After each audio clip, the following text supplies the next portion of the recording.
Hello everybody, Joe here in the Rust Shop. Want to do the final video on the Scale Auto Creator. What is that damn thing? USSAC. Yes, the United Scale Autos Content Creators build of the GTX / Roadrunner of the Monogram Revell Monogram kit. This will be the final video until the reveal or not reveal on Wednesday. Wednesday's the 15th. I'm not sure whether it's at midnight on the 15th is the deadline, or you got till midnight going into the 16th for the reveal. I'm hoping to reveal the final build Wednesday morning. Only got a few more days, and today I spent the morning working on my real truck. I had to put tie rod ends in it and get an alignment, which I found out they can't line it totally because the tie rod ends on the opposite side are frozen, so I got to replace those during the week, which there goes a little bit more money. Thank God I could do the work, but I got to change those tie rod ends, and I got to get a few other parts for it. But anyhow, I spent the morning doing that and waiting at the alignment shop. Came home, got lunch, stopped at the hobby shop as usual on a Saturday. Ate my lunch and got a shower and got cleaned up. I'm going to dinner in Kent, Ohio, which is about 40 minutes west of here. I'm taking my daughter, not my daughter, but my daughter's, geez, I could talk. My girlfriend's daughter, which is practically like a daughter to me, for her birthday dinner. Her birthday was the 1st. But this weekend we're free, so we're going to a little restaurant in Kent, Taco Tontos, and gonna have a little tacos, burritos, or whatever, and then we're heading up to a special store. There's a store called Off the Wagon in Kent, right there in downtown Kent, across from the Kent stage. It's a little novelty, kind of like a Spencer's type store, but without the perverted stuff. More or less novelties and silly toys and vintage toys and comic books and that kind of stuff. And she's a little bit of a geek. She's just turned 29, and she's a geek. She loves Doctor Who and all that stuff and comics, and she loves cats. And they have, cat stuff, and they have superhero stuff and all kinds of novel items. So I'm going to give her some bucks in a card and let her go loose in there. She's probably going to spend the money I give her, the money she has in her bank account, and take her husband's debit card and run it on up. He's probably going to hate me for this. But all four of us are going there this evening. We're leaving here about 4:30 and heading over there. It's like a 40-minute drive. So that'll take up a good part of my evening. So I've been working on this a little bit this afternoon. I worked on it last night. But here's where I've gotten. Here gives me that damn cough. Body-wise, she's getting there. Still got to do the trim around the windows. I think there's trim around here. Paint the marker lights. And here comes Deuce because he hears me talking. Paint the marker lights, detail the grill and all that stuff, the bumpers. The interior is pretty much done. I may weather it a little bit. Now, I've had, as a person who's my age, 58, back in 83 when I had my first car, the outside was pretty ugly. Not as ugly as this, but pretty ugly. The interior was damn near like showroom new. I had a bunch of cars back in the early mid-80s that were older, rusty and crusty on the outside, but the interior is always like held up. So this having a really clean interior and a messy body is really not that unrealistic to me. I mean, I had cars, if I blindfolded you and sat you in the interior and said, hey, what kind of condition do you think this car is in, you'd say, hey, this car's got to be mint. And then you'd get outside and see the outside of it and go, what the hell? So I don't know if they just made interior materials better back then, or if people just kept them up more. I mean, I might weather it and put some clutter in there, but I'm not going to go crazy on the interior. But anyhow, body, like I said, I got to do some touching up on it. There's some places here and there where the paint chipped off or wore through. I don't want that lime green showing, so I'm going to, touch it up with primer or whatever. I might put a little more 3D rust here and there. Maybe an actual rust hole somewhere. The chassis is just sitting in there now. But anyhow, I got the little small block. That is from a later year. It's actually from the Monogram Ram Charger. So this is a car that was maybe formerly a big block, but this young man bought this car with his graduation money and the money he makes delivering pizzas or whatever, and got a small block out of a wrecked Ram Charger. Now this car would be about 83, 83, 84, 85. So I'm trying to build it that period. But there's the small block. I still got to finish that. It's got the classic, get the camera up here. Here we go. The slotted wheels. Now, the stance is going to be something like that. This chassis, for some reason, is going to need to be pressed down and glued to the underside of the fender is really tight. Now, I did use the interior from the Roadrunner version of this kit, which you think would be the same body, but it is slightly different. It's a little tight on both sides here, going up in. So I may have to grind some interior edges or some body edges for it to fit a little bit better. I mean, once it's in there and popped in, it stays. But yeah, that's the kind of stance. I put the rising blocks on the rear end there. Oh, there goes the engine. It's just sitting there. But that's the kind of stance it's going to have. That nice 70s, early 80s stance. I painted those slots. They're the ones from the reissued 55 monogram Chevy. They were chrome, just too bright, and the chrome plating was missing on both rear ones on the one inner edge. So it was actually like a black plastic there. I'm like, okay, I don't want that, so I just painted them with Krylon Brilliant Aluminum, which looks more like the right wheels, the right color for them. Like I said, the body's going to get a little more rust, do the marker. Here's the chassis. Drive shaft is going to have to be lengthened, because when the engine's in there, it doesn't quite meet. Up there, the exhaust is probably going to come back to here and end. I might even end it sooner and curve it out under the, ahead of the rear wheels. I painted the diff orange like so many cars had. You can see how the chassis is crooked now because that interior is not sitting in there right, but it'll look something like that. Let's get this. There we go. Of course, it'll have a bumper. The tail lights aren't going to have the little bar. It's going to have the more or less satellite tail lights. But yeah, it's coming along. Weathered the chassis up a little bit more. Painted the gas tank. Painted the transmission on the engine. And wired it. Got the wires on it.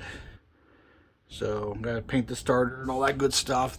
It still needs a few more details. So I'm hoping over the course of the next few days that I could actually get my butt moving and get done. I got a little more time after this video, and time when I get home tonight, and then tomorrow I'll have more time. And of course, let's not forget this weekend's an hour shorter. Damn it. Okay, stash ads. I went into my Ollie's just for the hell of it to see if they maybe restock some of these, because I missed this one the first time around. This and the Nomad were gone by the time I got there. And even though this ain't the greatest kit, this is just a basic old monogram. Hey, for $13.99, it came to like $13.60. $12.99 I meant, plus tax. Hey, it's worth it. So I picked one up. It's molded in white, just in case you want to know. And it's a cool little build. It's nothing fancy. I mean, it's a kit that's been around longer than I have. Then I picked up this at the hobby shop. I've been looking forward to this because I have a bunch of Mustangs I've started, different generation Mustangs. I didn't have this gen. And, well, I do in a way. Hold on. I have this version. Now, this has been issued and reissued again more times than I can fail to mention. This car, I don't know if I'm ever going to do anything with this. This is not started by me. This was started by a good friend of mine who we used to build models together. I met him back in '83 after I had graduated, and late '83, early '84 actually. Yeah, we used to build models together. He was a few years older than me. He passed away a couple years ago. I lost contact with him, and But this, when he got out of model building, this is one of the last kits I have, because I bought his entire collection. Now, then I got out of it and got back in, but I kept some. And this is when he started. He was going to do like a Pro Street Mustang Coupe. I have yet to do anything with it, but I have this version, and I know it's still out there, the Coupe. But since all the other ones are fastbacks, I wanted a fastback version of that generation Mustang. And I saw this was coming out.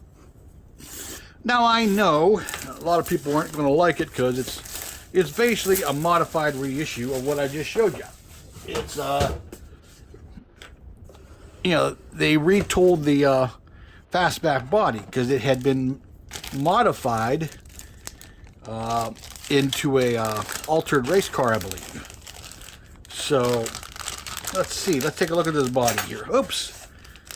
Yes, my workbench table is a mess. But they have made some upgrades to this, by what I've heard. Okay. And here's the body. It's the same old one-piece chassis. Yeah, I know. A lot of people are going to look down on that. But there we go. They did the fastback again, which is really cool. I mean, the monogram one's out there, but it's 1/24th. And, you know, it doesn't sit well next to 1/25ths. I have no problem with, you know, different scale models. It's just that when you put certain cars together, they look ridiculous together. Because that 1/24th scale Mustang is going to be much bigger than the 1/25th. People who see that 4 and that 5, they think, well, that's not too big of a size difference. People that don't build models don't understand that. But it looks like they added some retooling. Well, I know for one, it's now got lensed headlights rather than the chrome ones. There's the buckets one. It's got the new grille.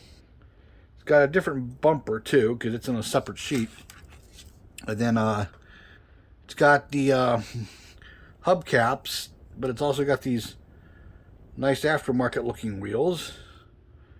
And what else has it got? I'm trying to read this and look at this closely and let you see it on camera. Now, why are there 3 Mustang taillight bezels here? I don't know, but there are. I find that kind of odd. Maybe they figure you might break one getting it off the sprue. You'll need a spare one. I don't see a 4th one, so I don't quite get that. But maybe they know. And here we go. You see, there's our lensed headlights, and they give us 4 of them. For what reason, I don't know. But I guess in case you lose some, that's cool. Let's see what else they've added. Now the windows are still one piece. The tail lights are the molded in red pieces that snap in those bezels. That stayed about the same. We got some double red line tires. Then we got some white letter, white ovals. Pretty sharp. Oh, we got more chrome. We've got some like Shelby style GT wheels. And we've got some mags. Whether those are supposed to be like Americans or whatever those are. Yeah, there's a couple different. They just call them custom chrome mags on the box. And everything else here is pretty much, by what I could see, the same old Mustang. Got some headers there I don't remember seeing in the earlier version. That other one I showed you that Daryl started isn't all there. It's just a mainly the body. Yeah, everything looks pretty much the same. I mean, it's got the louvered panels for the quarter windows. I don't know if those are options. Oh, metal axles. Let's take a look at these instructions. This will tell us a little bit as to what's what. Bring this up here a little bit more. Okay. The engine looks pretty much the same, but what I remember, I haven't had that whole kit in decades. Got our interior. Got an optional roll bar. Got a lot of optional wheel and tire combinations. Holy crap, holy. Okay, the louvers appear to be an only option. I don't see like them giving the option of glass or those. I mean, I suppose you could just put glass on it if you really wanted to. Yeah. Then you got, yeah, see, it's got the headlight rings or bezels, or they're called housings, and the lenses.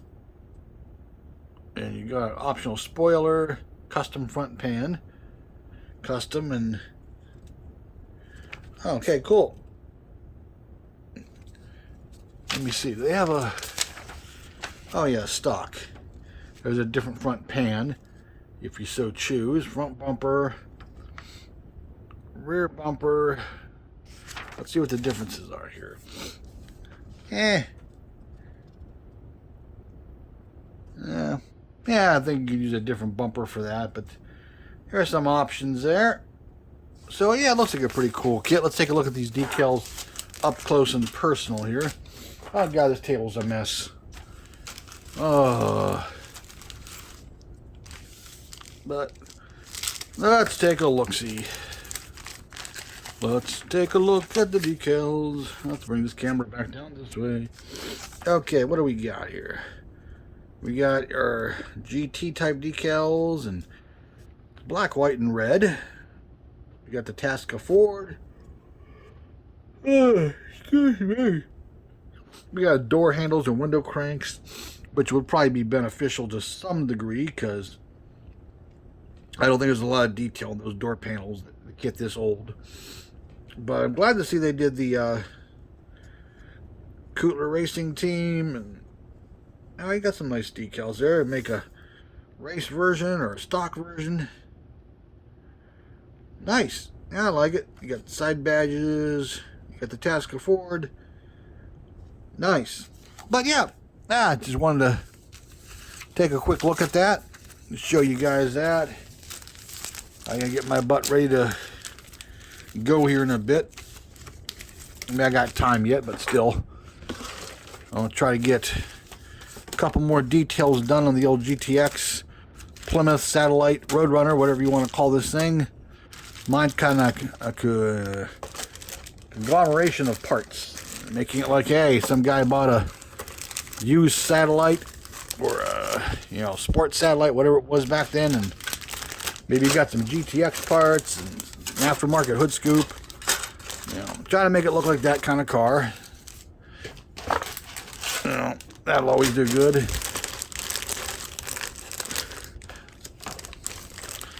Oh, getting it back in the box. Oh yeah, that's always fun. Why doesn't that ever work? God dang, there's a lot of parts in here. A lot more parts than the kit used to have, I can tell you that. Let's see if we can make this all fit back in here. But yeah, I like this. There's a lot of some little slicks, Race Masters. Ooh. So yeah, there's all kinds of little building options for this thing now. So whatever floats your boat. But if you want a Mustang this generation fastback, that's 125th, well, here we go. Finally, this one's out. I anxiously await to see what Revell does with the 71 Mustang. It's got to be better than the old AMT/MPC offerings that we've been left with.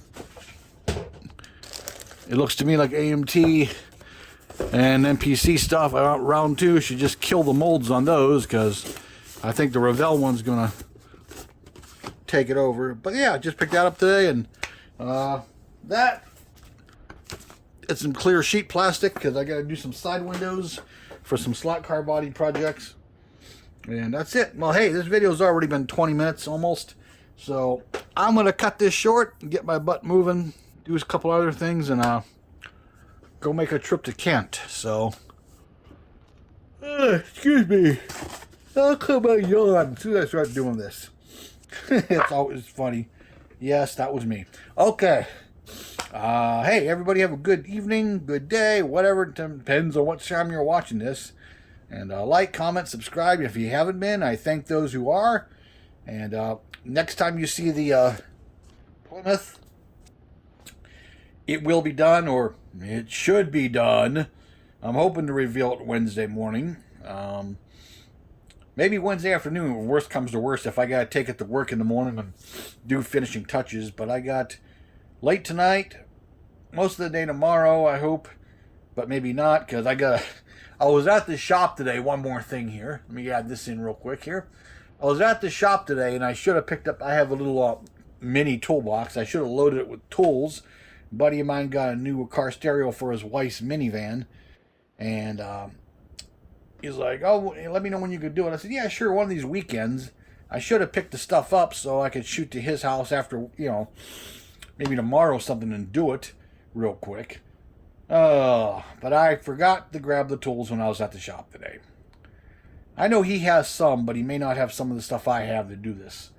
So I have access to the shop anytime. My boss says, hey, anytime you need to use it, if it's cold and rainy, you need to work on your car or something, use the shop. I don't care. So I could always say, hey, meet me at the shop, 10 o'clock tomorrow morning, and, I could pull him in the garage. I'll have everything I need right there, and I won't have to transport nothing. Because he kind of lives opposite side of the town from where, the county where our shop is. So I got to drive there, then drive all the way back to his place. So I might just do that tomorrow. I like to get it out of the way. Besides, it's a few extra bucks, because with the birthday stuff and the truck parts, yeah, I've spent a lot of money this weekend. By the time I make the payment, and I'm going to be left with nothing. So I got to get these slot car bodies done and do whatever I can to make some money. So, okay, well, hopefully you'll see that Wednesday morning, and I'll probably catch up with you with another video on something, hopefully in between now and then. If not, I'll see you then. So, hey, again, thanks for watching. And look who's here. Deuce, say hi. Deuce, no one wants to see the Deuce butt. There's Deuce. There he is. All right. Goodbye.